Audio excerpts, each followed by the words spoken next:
So I will start that first. So that is going. And then because I'll be sharing my screen, I won't be able to see if anybody's hands up, but we will do Q&A at the end.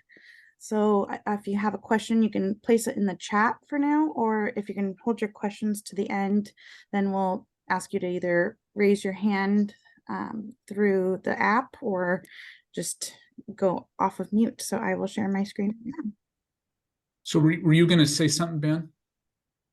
No, I was just going to say it's fine with me either way. I've got the document that you shared up, Dan, but Kayla can run it. I don't have any problem with that. Okay. Okay.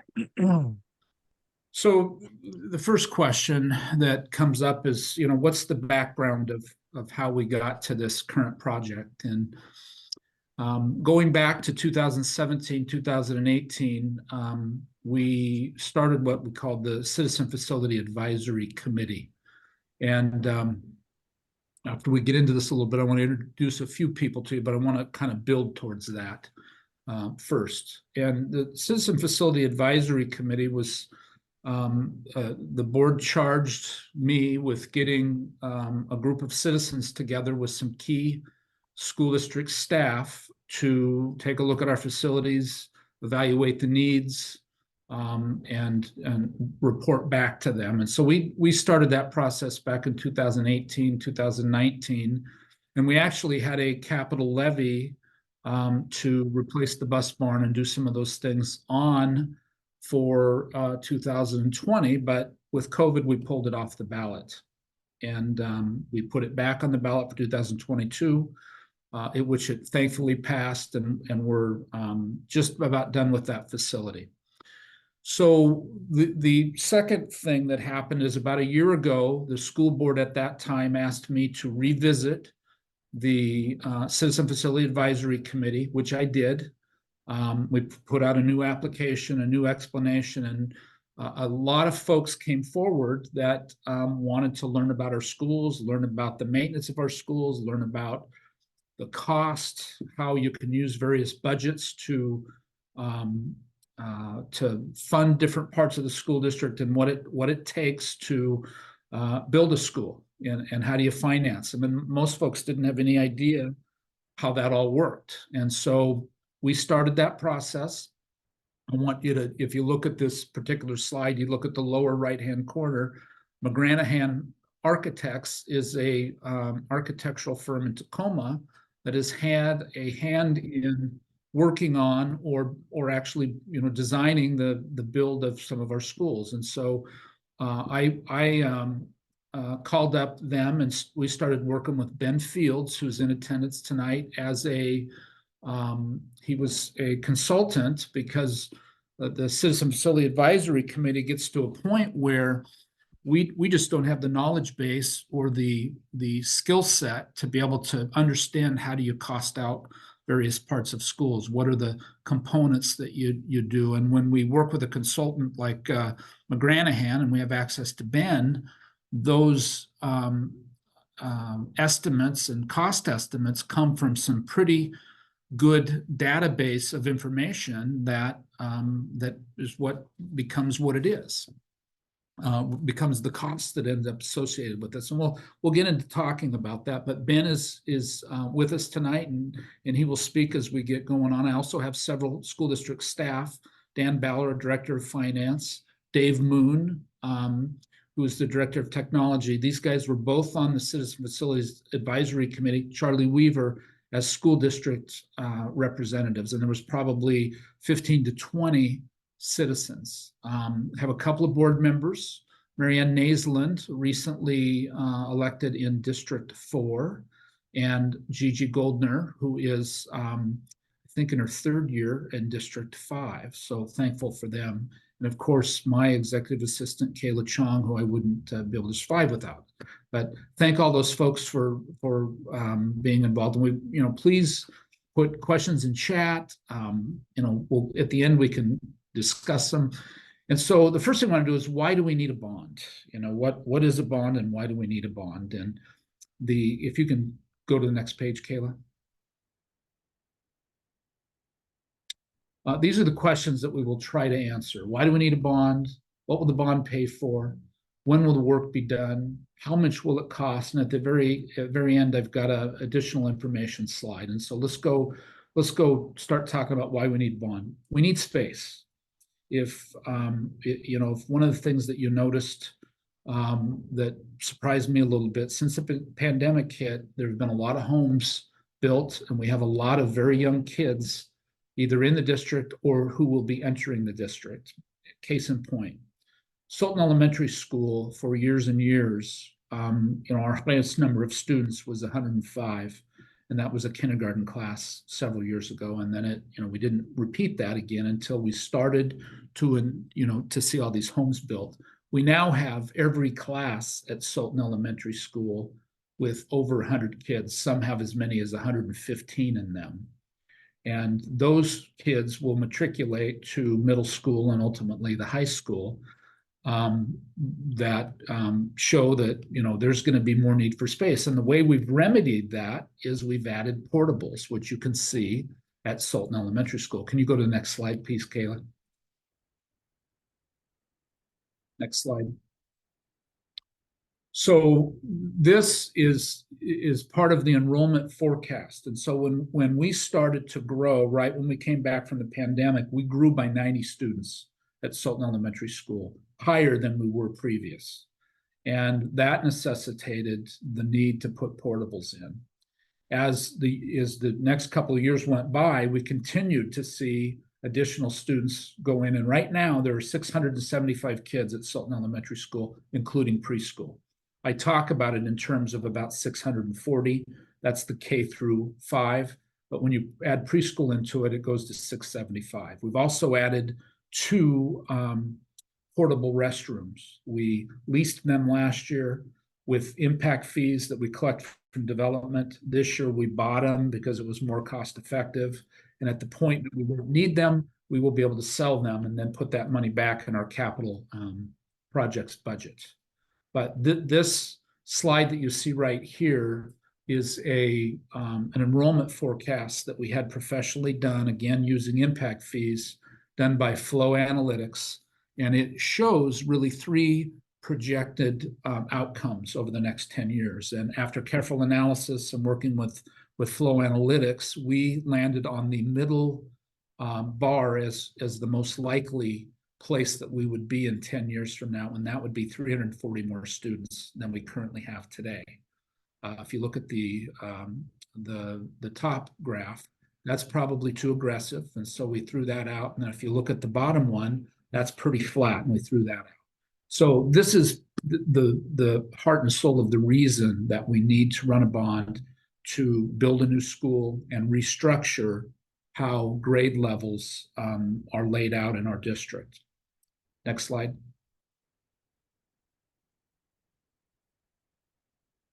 Okay. Currently, Gold Bar Elementary School is built for a capacity of 256 students. If you look at 2023 and 2024, it says the forecast would be 338. We actually have 345 there right now. So it's pretty close, pretty well on track. But if you do the math there, you can see that it's 75 or more students over capacity right now. And we currently have, I think, a dozen portables or a dozen portable classrooms out there that are serving students. Next slide. Sultan Elementary School has a capacity of 416. It currently, this year, it says 634. There's actually 675 there, including preschool. And so we're well above that capacity. And you can see when you look at the campus, all of the portables and the 2 portable restrooms. Next slide. Sultan Middle School has a capacity of 432 students. We're right about at capacity as we speak. I think there's about exactly 430 kids, even though that number there was taken a couple of weeks ago. I think we're still right there at that number, 430 kids. It is the one school where there is a little bit of room if we needed it. Go ahead, next slide. And then Sultan High School, 23-24. We're a little bit less than this, but when you put in all of our different programs, we're still well over 600 kids at Sultan High School right now. Next slide. And so what will the bond pay for? The recommended plan that was brought forward by the Citizen Facility Advisory Committee was different than just going out and building one new school. It was a combination of reorganizing how the grade levels were structured, and that would mean taking Gold Bar Elementary School, which currently serves grades K through 5, converting it to a K4 campus, building a new elementary school up on Sultan Basin Road at a K4 campus, converting Sultan Elementary School to serve grades 5, 6. That would mean moving 6th graders from Sultan Middle School down to Sultan Elementary School and leaving Sultan Middle School as a grade 7 and 8 campus. And the reason for this was it provided some capacity in both Sultan Elementary and Sultan Middle School, while at the same time allowed a smaller environment for kids in each of those 2 grade bands to receive attention that is much needed and an academic focus that is much needed. Right now, you look at Sultan Middle School where you have 6th, 7th, and 8th graders, there's a large difference in the size and social maturity of a student going into 6th grade versus one that's in 8th grade. And so we can, to some degree, with this reconfiguration, minimize that with no financial cost to doing anything with the facility at the middle school.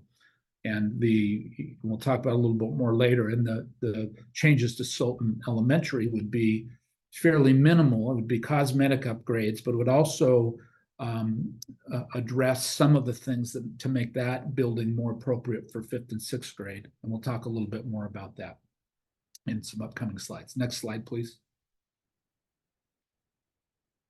So what would happen once this reconfiguration took place and bond passed, schools are built, is in 2027 and 2028, Gold Bar would grow by about 10,000 square feet from where it is now. It would serve a capacity of up to 450 students. And so in 2027 and 2028, grades K through 4th grade would be at 444 kids. And so you would be right about capacity based on the forecasted enrollment. One of the questions that comes up is, well, gosh, you're already right at capacity then.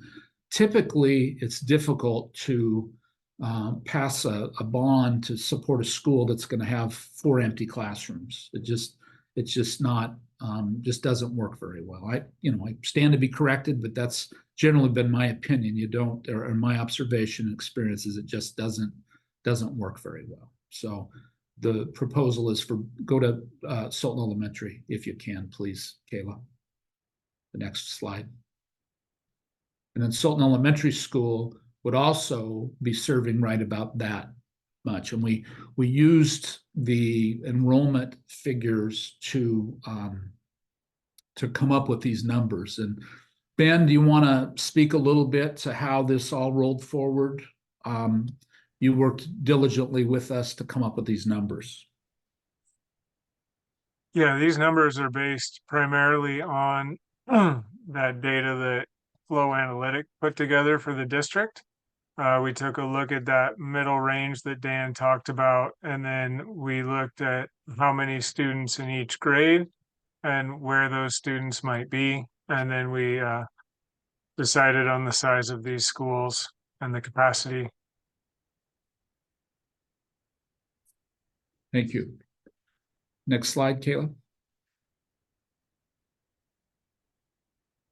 So Sultan Elementary School, when it went to a configuration of grades 5 and 6, if you look at the year 2027 and 2028, you look at where you would be projected to have 359 students, where the campus is built for the traditional campus without portables or portable restrooms is built for a capacity of 416 students. It provides some flexibility on that particular campus. And so does 2 things. It gives you the flexibility, but also allows a focus with a smaller cohort of students that are more closely together in developmental, both socially, physically, and their overall readiness to do things, which we think will have, the middle school, elementary school configuration of at Sultan Elementary 5-6 and Sultan Middle School 7-8, we believe is really a positive in this whole plan that hope people really pay attention to what a good deal this could be for our students and community. Next slide. And then Sultan Middle School, it will, when it only has grades 7 and 8, it will have 353 students, and it'll be about 70 students under its capacity from what it was built at without portables. And so there would be room for growth there as needed. And as you may recall, we just finished the last phase of updating the roof on the middle school. And so that is all now done, and we're just in the process of going through the punch list to make sure that everything is according to specification and initial plans. Next slide. In the high school, I wanted to put this here because we are not part of the bond, not part of any kind of a community ask, but we also put together a plan that we're working directly with the legislature, Representative Eslick and Representative Mike Steele out of the 12th District to, I've turned in the application already to the House Budget Committee to hopefully get them to fund a STEM center, which would be about 18,000 square feet. It would go just to the east side of the south side of the gym and the courtyard there. It would provide 12 classrooms. 4 of the classrooms would be 1,200 square feet and be focused on science and STEM kinds of classrooms. The other 8 would be regular education classrooms. And the reason why we're doing this is currently Sultan High School qualifies for $12 million in matching money. And the whole matching money concept is once a school has reached the age of 30 years or more, there's a program called SCAP, School Construction Assistance Program, where you can access matching money. The problem that currently exists right now is to access that 12 million in matching money, we have to basically remodel the school or add significant square feet to it. Not realistic. And so we decided to focus our efforts for this bond ask on the K-8 reconfiguration with a new elementary school and an addition to Gold Bar and a modification to Gold Bar, and then approach the legislature directly for the 9-12 edition, which is really needed because even at the high school, we have as many or more kids out in portables as we do inside. And so that's why this slide is here. There's nothing at the high school that's part of this particular bond, but wanted to make you aware of what we're doing on the other side of this to try to make it work. Ben, do you have anything you want to add on this? No, I think you covered it really well. Okay. And so there is some information on our website that we'll make sure that you have the exact information and what we're asking for. And basically what it shows the legislature is every year that goes by that we are unable to do something with the high school, the cost escalation that goes up is pretty significant. And, over 5 years, it can be quite a bit. So next slide, Kayla.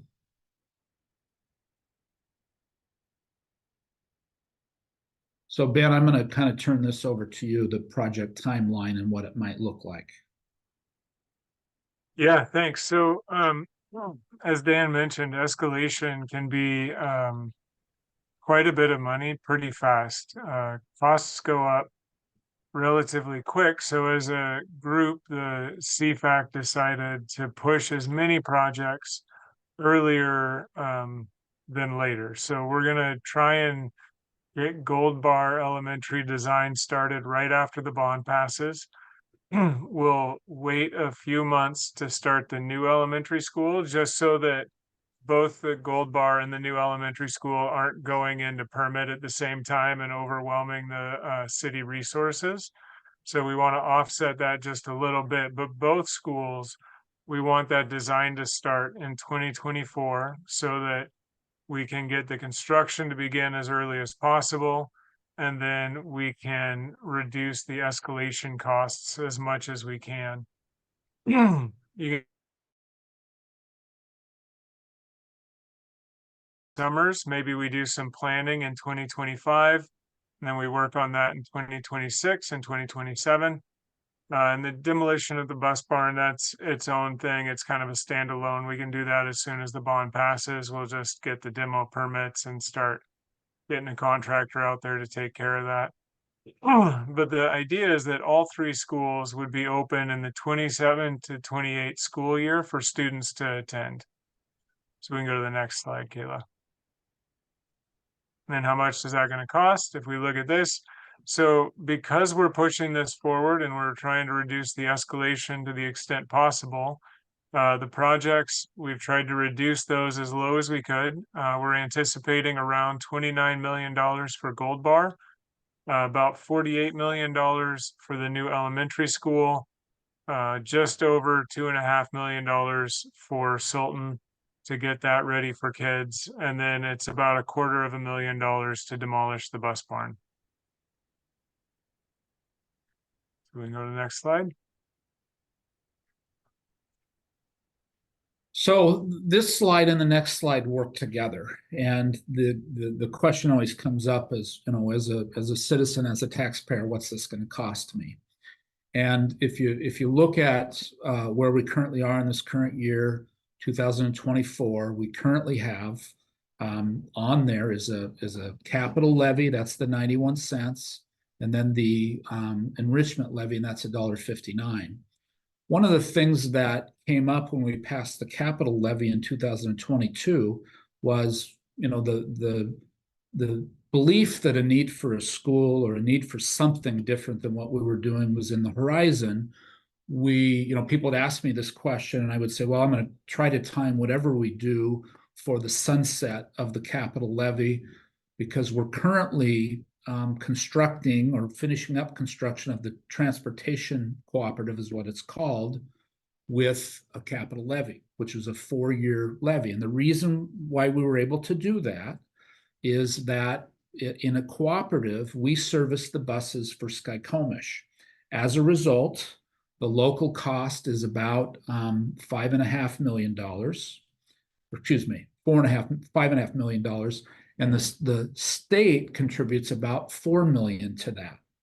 And so that allowed us to be able to do it, because you need that money up front in a project. You can't build, you know, one of these things and then collect levy money twice a year over the life of it to do it. It'd be like, you know, most of us would love to have a 10-year mortgage, but we really can't afford it because the cost is so significant. So if you look at years 25 and 26, those are the years where the bond kicks in to start at $1 the first year, 78 cents the next year, and then it drops off. To the middle bar drops off, and that is the capital levy. So most of the capital levy, or 75 cents of it, 75% of it, would sunset at that time. And the only part we would ask to renew would be the technology portion, which is the 25 cents. And so that would be the life of it, and that would be, you know, moving forward until I think 21-year bond. And so the 27 through 48, I guess, is what it would, or 27 through 46 is what it would be, going out that far. So that's what the cost is. And if you go to the next page, it's also represented, a little hard to see, but we'll make it available for everybody. So these are the actual numbers that come to assessed property values in each of the 3 sections that I just described. And so you can see that, especially as you move to the 2027 through 2044, you see that the bond is $1.60, but that's also when you've dropped off 75% of the capital levy. And that is, you know, the idea there is to not have large swings in tax collections, and to smooth out, you know, for the taxpayer what they're paying. Some of the notes that you see at the bottom there, when we turned in the initial resolution that was put on by the board, they they passed it, and we used the tax rates at that time. They were higher than they are right now. And so what you see, can you back up a page again? What you see represented there is actually done from December 19th as tax rates went down, or as interest rates went down. The rates also, if you look at the top there, there's a 100 basis point cushion built into that. So they're actually lower than they were. Now, if you're to believe what the Fed has said, we believe that they will go down. There's always a possibility they could go up. That certainly exists, but we believe that they're going to continue to go down over time. And so we're certainly hopeful. And we wouldn't lock in until the best, most advantageous time to do that would be. Dan, this is Kayla. Sorry, can you just explain the base point cushion so people understand as we're It's like a percent of interest. Is that how you understand it, Dan? Ballard, you want to say it in simpler terms than I just did? No, 100 basis points is 1%. So it's essentially 1% over what we feel that the amount might be. Yeah, that's what I tried to say. If I didn't communicate that, that's what I tried to say. So 100 basis point is 1%. So it's actually lower by, current is actually lower by 1%, but we leave that cushion in the event that they go up between now and locking in. Next slide.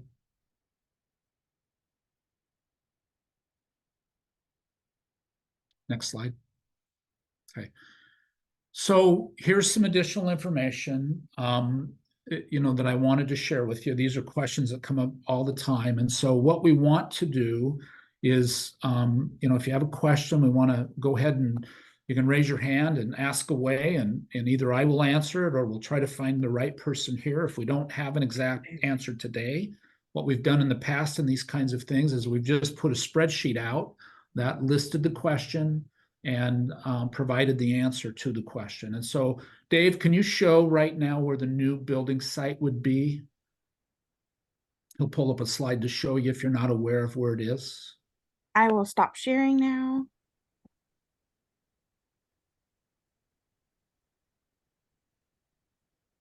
Second, sorry.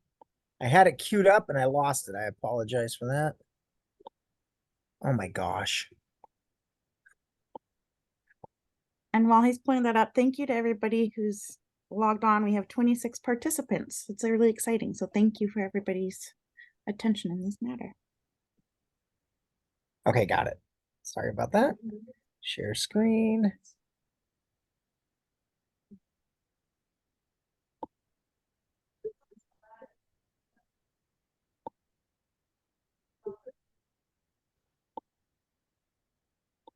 There we go. Sorry about that. So the property you're seeing there is 49 acres. It is owned by the Department of Natural Resources. Fortunately, it was in a school trust. We've been kind of on an exhaustive search over many years trying to find various properties. And the homes you see there are currently the homes that are built. That's Sky Ridge Estates and Cobble Hill, I guess off to the left side of the screen. And so that 49 acres borders those communities. One of the things that, it's just by chance that this worked out the way it did. Question, how are you paying for this? Is this going to be part of the bond? The answer is no, it's not part of the bond. We're paying for this out of impact fees. When we wrote our last capital facilities plan in 2022, which is one of the things you have to do that helps indicate where you can use impact fees. Acquiring new property for a future school was one of the things we wrote in there. And so we're getting 49 acres for $455,000. It's a unique deal. And I'll tell you, we feel pretty lucky to have walked into this or discovered it or whatnot, because developers have inquired about it. The PUD, which is, I guess, further west than this property, wanted to buy it. And we're just in the process right now of trying to bring this whole thing to closure in March. And so we're working with them on some easements because we'll either have an access from the south or an access from north, and neither will go through private property in any way. So that's where the site is. Pretty cool deal. Can you go back to the last slide, Kayla? I think there was a couple other questions. Yes, I will start sharing my screen again.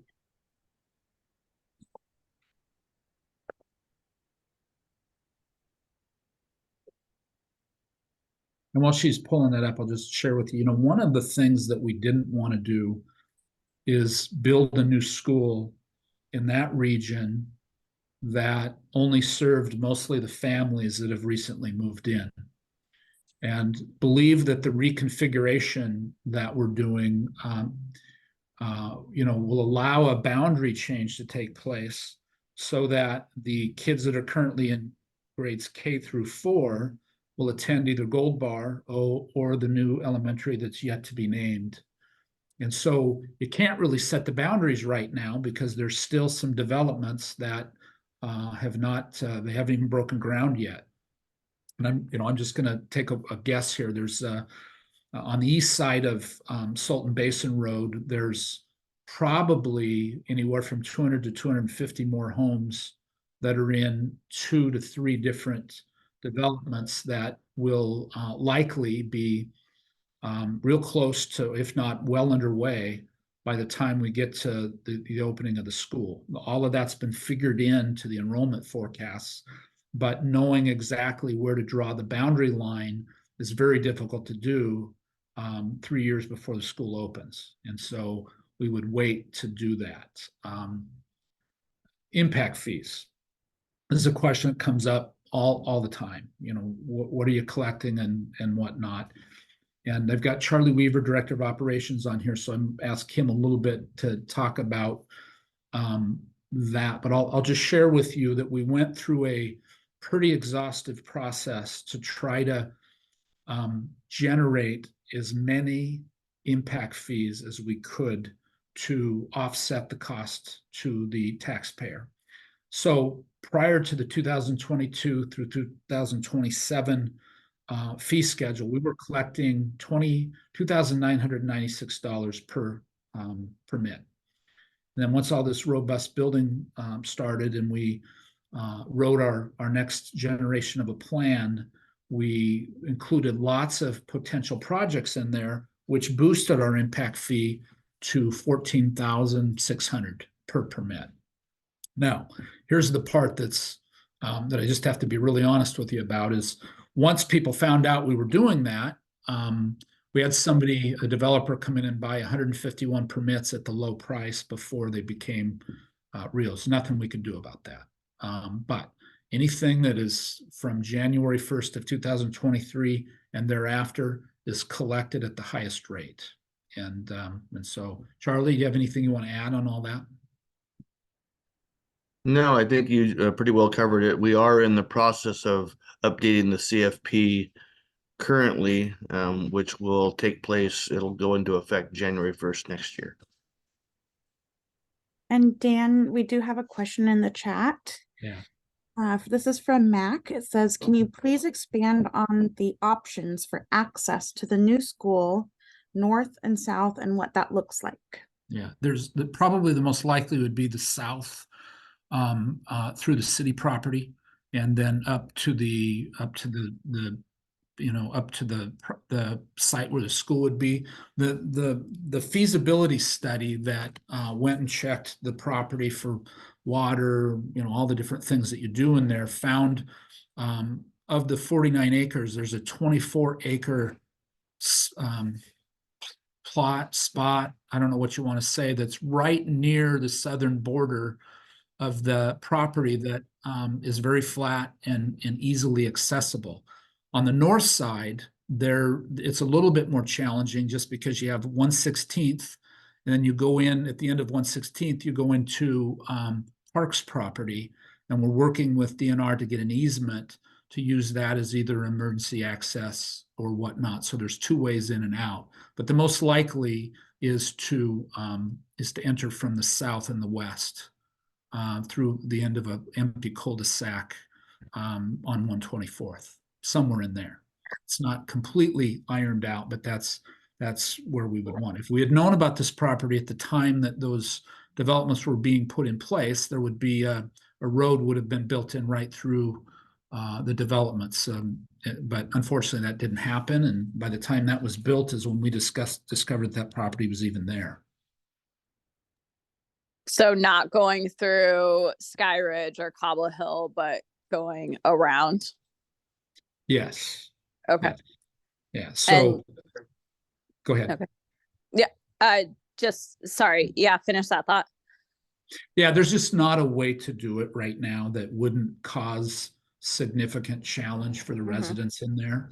You know, we have talked internally, and I think Charlie can speak to this as the director of transportation as well, talked about trying to run buses through there because parents have requested some pickup and drop off in that area, but it's challenging. If cars are not parked, you know, on any given day in a way that's workable, it could cause a problem. And so, you know, the most ideal would certainly have been that there was a road constructed between them before all of them were built. But like I said, when all of those things came to be, we didn't know that 49 acres was there. We didn't know if we'd even be able to buy it.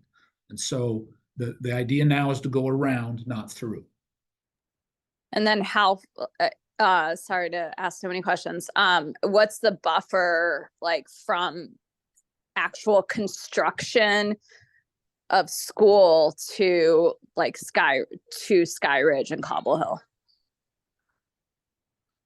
You mean I know that the 47 acres or whatnot, like kind of bumps up against the property of those neighborhoods. Yeah, it wouldn't be right on the edge. I'm just, you know, the point is that when you look back, I don't know if Dave, if you can pull that back up again, we'll take a quick look. Certainly we would work with the communities on that. There's not, you know, there's a 24 acre spot in there that it can be built. And typically, if you look at our elementary schools right now, I think one's on 9 acres and one's on 10 acres. And so there's a lot of movement in there, but we certainly wouldn't just butt a school right up to that. Okay. You know, we'll work with the citizens on all that stuff. Okay. Is what, and I do have some renderings from the feasibility study. I don't think I have them necessarily available here, but that arrow hits right about in the area. But if you look to I guess it would be the north and the west, and you kind of see the area that moves outside around those houses in Cobble Hill. That would be a rough estimate of where travel into the property would be. So we're still going to see green in our backyards.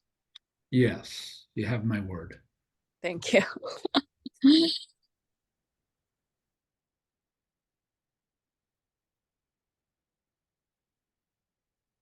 Any other questions? You're welcome to just type them in the chat if you're more comfortable that way. You know, I guess, is there something, you know, let me just share with the overall cost. I'll share some thoughts that I think will be advantageous that we really haven't even figured into this yet. You know, the cost estimation that came up with the $79,995,000 is a big number, and we recognize that. It doesn't build a, you know, Taj Mahal. It's the cost of, you know, putting together what does it cost a square foot to develop the raw land for a school? What does it cost to build the actual facility and all of those things? The impact fees, you buy bonds once it's passed at two different times. Our current impact fees that we've collected from the development that's gone on right now, we're actually borrowing from ourselves to build the bus barn. And the reason why we're borrowing from ourselves is we passed the capital levy in 2022 to build that bus barn, but levies happen twice a year over the life of the levy, which is 4 years. We can't make payments. We have to have the money up front. And so what we do is we borrow it from ourselves and we pay it back this spring when the second collection of this year happens in the capital levy. And at the time that we make the second purchase of the bonds, we will apply whatever we have in impact fees to lessen that cost. And so there are benefits that I believe are built in that we didn't even consider. We've considered what I think is the worst case scenario. So that's one advantage. Second advantage is the legislature is likely to increase the SCAP, or the School Construction Assistance Program, this year. And for this particular project, it's about 11 million. We've already figured it in. Gold Bar qualifies for the most. Believe it or not, our nicest school qualifies for the most, and then the new school qualifies for some. And this is an area that's really been lacking, but they have in their capital budget access to funds that I believe will change it. So that's a second thing that will think be an advantage to the taxpayers, is that this is the most we can ask, and we can at the time that we purchase bonds always lessen it based on impact fees and other things that happen at that time. And then the third thing would be interest rates. Just have to believe that if what the Fed is saying is true, they will go down over time. And like I said, we have a 1% or 100 basis point cushion as we speak. So there's some factors that could work in our favor to lessen the current asking price. And there is a question in the chat. It says, why are we not moving the freshmen down to the middle school to make space at the high school? And because of their maturity level might be better with 7th and 8th graders. That's my dog. Yeah, that question has come up. And I know we talked about it. I think if you look at this year's freshman class, it's a very large class. I think the thought of the size of the kids being in 9th grade, moving them down to a school that is there, it's certainly those reconfigurations can certainly be discussed more. I think everybody felt, at least, speaking for the folks that were part of the Citizen Facility Advisory Committee and the many meetings we had, felt most strongly about this particular configuration. It doesn't mean it can't be discussed anymore. Does anybody have any other thoughts they want to add to that? Did I miss anything? I do. Of our new students are younger, and it gives us more time at the high school level. Yes, we're overflowing at the high school level, but the impact from the new homes is less at that level currently. So making space at the middle school level as this, 18 months to plan and 18 months to build. So 3 years out, gives room at the middle school as we move forward.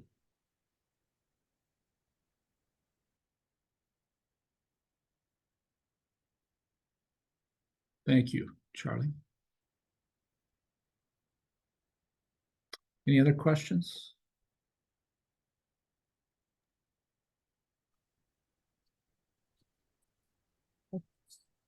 Dan, did you want me?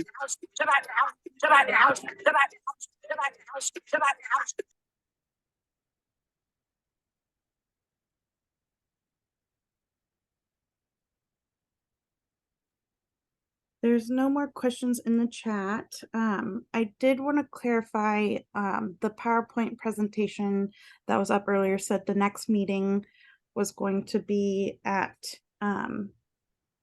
SES, I believe, but we were planning to have that one virtually.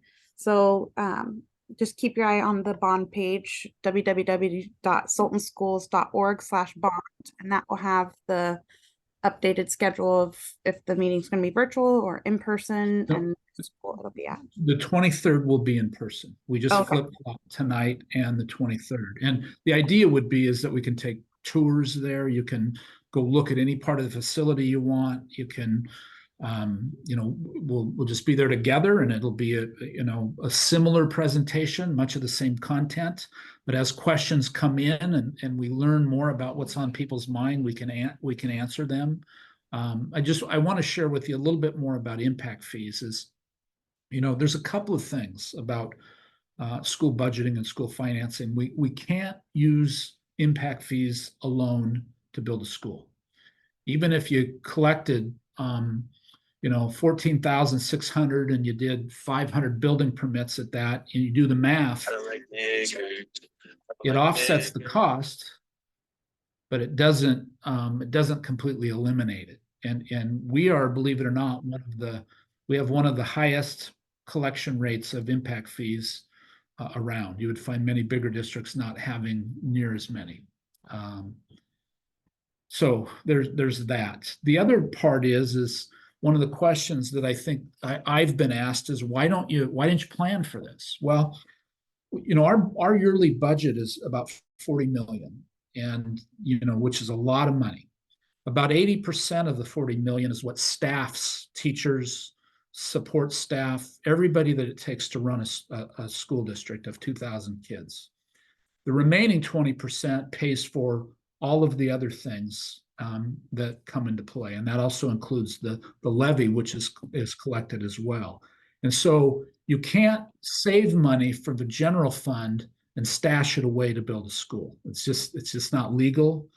You can't do it. And so these are questions that come up. And if you look at, how do you prepare that? Think about all of us as, potential homeowners, and you think, gosh, at the time that I go to buy a home, can I afford a 10-year mortgage or a 30-year mortgage? And usually it's 30. And then along the way, very seldom, unless you sell your home, do you hear of anybody paying cash for a home. You're just not able to save the money to do that. There's a few that can, but mostly that's not really a possibility for folks. So the thought of us as a school district having the public's money and then stashing away $79 million to build a school or reconfigure it is just not realistic and not legal. And so we would have a really difficult time. And but it's a question that comes up a lot. And so I don't know, Dan, anything from the finance area you want to add to that? No, I think you kind of hit on it. I think it's no different than, like you said, what most people undertake when they do a mortgage. They are able to probably save at best 10 to maybe 20% in cash to put down towards that home, and then they're financing 80 to 90% of that typically over 30 years. I think pretty much all of us have been in that situation at one time or another, or are currently in that situation. So.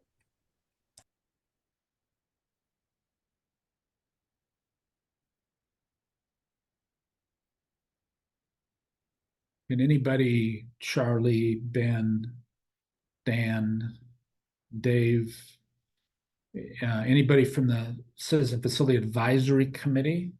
I see Jeff in here that might want to share some thoughts. Did you want me to share how we came to our price per square foot? Yeah, Dan? that'd be great. Can you share the screen, Kim? Yeah. Sure.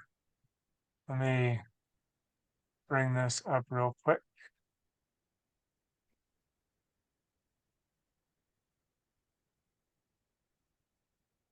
Okay, so we worked with a cost estimator who does construction cost estimating for K-12 projects throughout the state, and they track the prices that those projects come in as. And so what they did for us is look at a variety of elementary schools, middle schools, and high schools from around the state, all the way from Federal Way to Snoqualmie. I think we've got stuff from Linden and Bellingham. So we took a big cross section of all of the schools being constructed in the state. And you can see we tried to look at schools that were done relatively recently so that we'd have comparative costs. And then we looked at how much those schools bid for, and we took a average of all of those schools. So for new construction, the current average in 2023 was $456 per square foot. And for an addition or modernization, it was $342. So we looked at that for elementary school, for middle school, and for high school. And then that gave us an understanding of the square footage costs for the building. We then took a look at generally kind of what is the range that projects are spending on their site work. So everything around the building, the utilities, the shrubs, the paving, the sidewalks, the parking, everything. And that's a pretty wide range. It goes from about $600,000 an acre to almost $1 million an acre.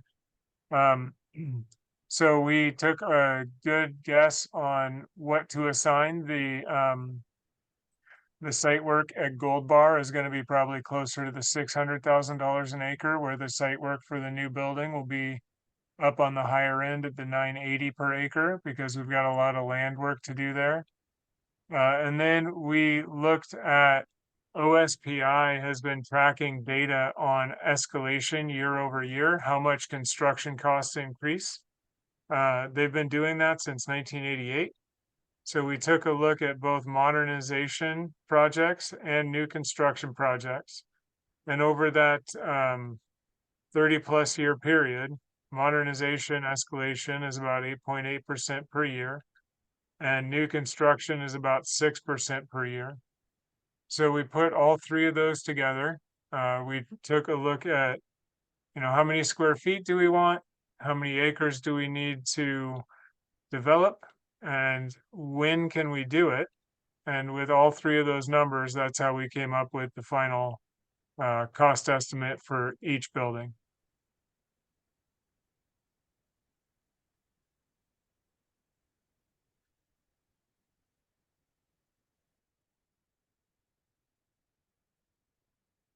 Any questions on that?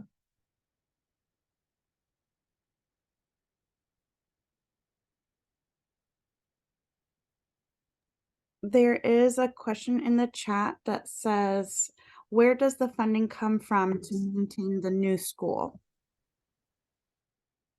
Ask that again. The question is, where does the funding come from to maintain the new school? That becomes part of our overall facility, and our facility's responsibility, and we maintain it with the staff that are staffing it. That we take a look at the square footage of what needs to be cleaned, what needs to be worked on. One of the things new facilities do is they free you up from having to constantly have all hands on deck repairing things that we do currently at some of our facilities. Sultan Elementary is a good example. And so you have to take a look at that and go from there. I mean, there's no way, if you look at Sultan Elementary, for example, that you can adequately ever get on top of where that school is right now with the number of kids in there. And so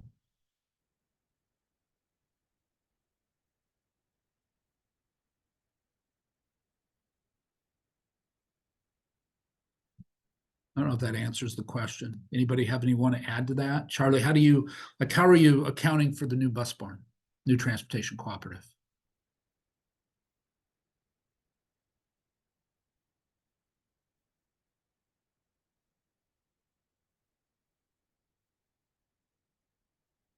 You're muted.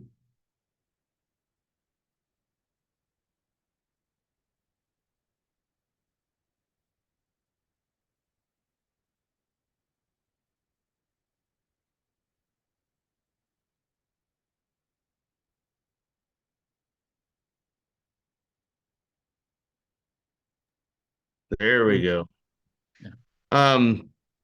Yes, we would have to increase the amount of monies for maintaining all of our buildings. Our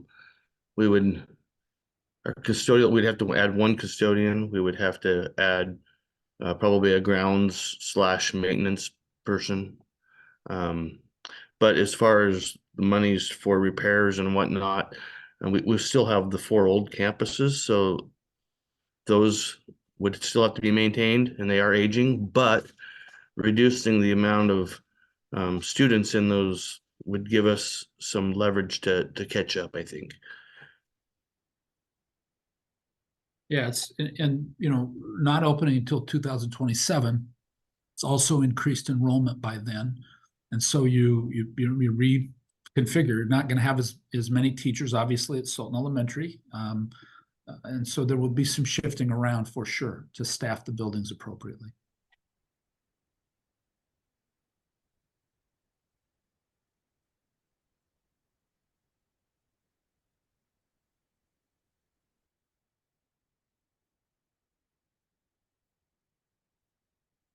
Any other questions?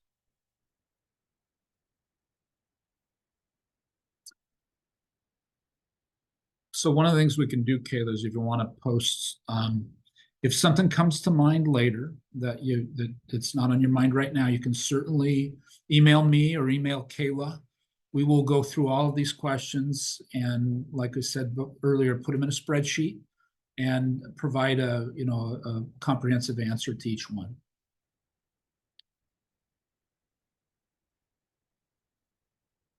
Anything else? Ben, you have anything to add or? No, I think you did a really good job summarizing. Is there a website, Dan, that people can send questions to, or can they send questions to you through the email in the future if someone wasn't able to ask their question tonight? Certainly the email. Kayla, is there a way, or Dave, that we can put on the website, the bond page, which is the first slide that comes up, a place to send questions to? So we will do that tomorrow. We'll get something on there so that if something comes up, you can do that or whatnot. And other than that, thank you for attending. Appreciate all of your thoughts on this issue. These are complicated community issues, yet the importance of them is, can't be understated. I don't see any circumstance where we're going to, be shrinking to the point where this won't be something that we need to do. With that said, I would just say thank you to everybody, that came and helped out with this. And next meeting is in person, January 23rd, 6 p.m., Sultan Elementary School Gymnasium. Love to have you there. Perfect. Yes, thank you, Dan. And ballots are due out. I was told they were going to mail them the 25th and that they would be in people's mailboxes by about the 31st. Okay. Yep, so it's coming right up, and the last day to vote is February 13th. Yes. So thanks again to everybody for coming, and you can email me. I put my email in the chat, kayla.chong@sultan.k12.wa.us if you have any residual questions. And I will, yes, update the bond page with my email, so it's there as well, sultanschools.org/bond. And we'll just keep updating that page with information as we move along. So thanks for everybody's time and have a good evening. Be safe out there. I just want to share with everybody one final note on a different topic. Anybody's wondering about the status of tomorrow, we will get up at 4 in the morning and assess it and find out. I'm hopeful that things will have improved. Thank you. Have a good night, everybody. Good night. Thank you.